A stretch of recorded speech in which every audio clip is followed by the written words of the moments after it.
حضرت عمر فاروق رضی اللہ عنہ نے دنیا کو ایسے سسٹم دیے جو آج تک پوری دنیا میں رائج ہے۔ سن ہجری کا اجرا کیا، جیل کا تصور دیا، مؤذنوں کی تنخواہیں مقرر کی، مسجدوں میں روشنی کا بندوبست کرایا، پولیس کا محکمہ بنوایا، ایک مکمل عدالتی نظام کی بنیاد رکھی، آبپاشی کا نظام قائم کیا، فوجی چھاونیاں بنوائیں اور فوج کا باقاعدہ محکمہ قائم کیا۔ آپ نے دنیا میں پہلی بار دودھ پیتے بچوں، معذوروں، بیواؤں اور بے آسراؤں کے وظائف مقرر کیے۔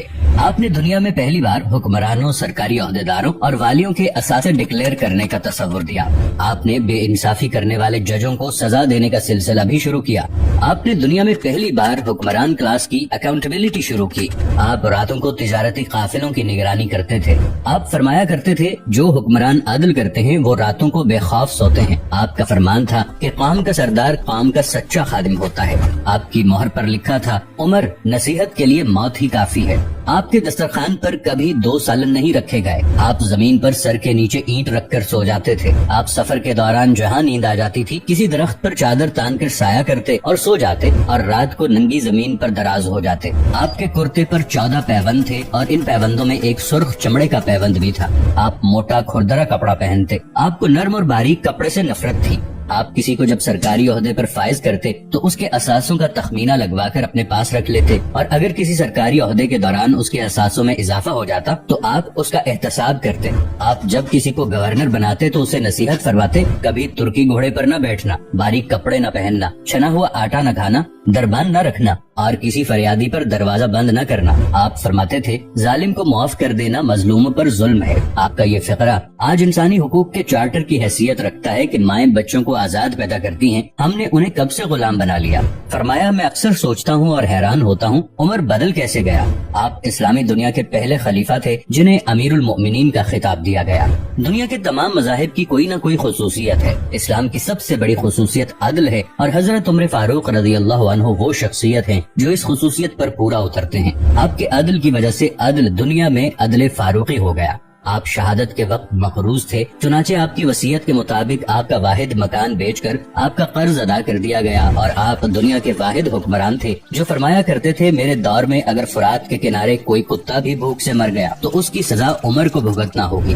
آپ کے عدل کی یہ حالت تھی۔ آپ کا انتقال ہوا تو آپ کی سلطنت کے دور دراز علاقے کا ایک چرواہا بھاگتا ہوا آیا اور چیخ کر بولا لوگوں حضرت عمر فاروق رضی اللہ عنہ کا انتقال ہو گیا۔ لوگوں نے حیرت سے پوچھا تم مدینے سے ہزاروں میل دور جنگل میں ہو، تمہیں اس سانحے کی اطلاع کس نے دی؟ چرواہا بولا جب تک حضرت عمر فاروق رضی اللہ عنہ زندہ تھے میری بھیڑیں جنگل میں بے خوف پھرتی تھیں اور کوئی درندہ ان کی طرف آنکھ اٹھا کر نہیں دیکھتا تھا، لیکن آج پہلی بار ایک بھیڑیا میری بھیڑ کا بچہ اٹھا کر لے گیا۔ میں نے بھیڑیا کی جرت سے جان لیا کہ آج دنیا میں حضرت عمر فاروق رضی اللہ عنہ موجود نہیں ہے۔ حضرت عمر فاروق رضی اللہ عنہ نے اپنے دور میں جس خطے میں اسلام کا جھنڈا بھجوایا وہاں سے آج بھی اللہ اکبر کی صدائیں آتی ہیں، وہاں آج بھی لوگ اللہ کے سامنے سجدہ کرتے ہیں۔ دنیا میں الیگزینڈر کا نام صرف کتابوں میں سمٹ کر رہ گیا ہے، جبکہ حضرت عمر فاروق رضی اللہ عنہ کے بنائے نظام دنیا کے 245 ممالک میں آج بھی کسی نہ کسی شکل میں موجود ہیں۔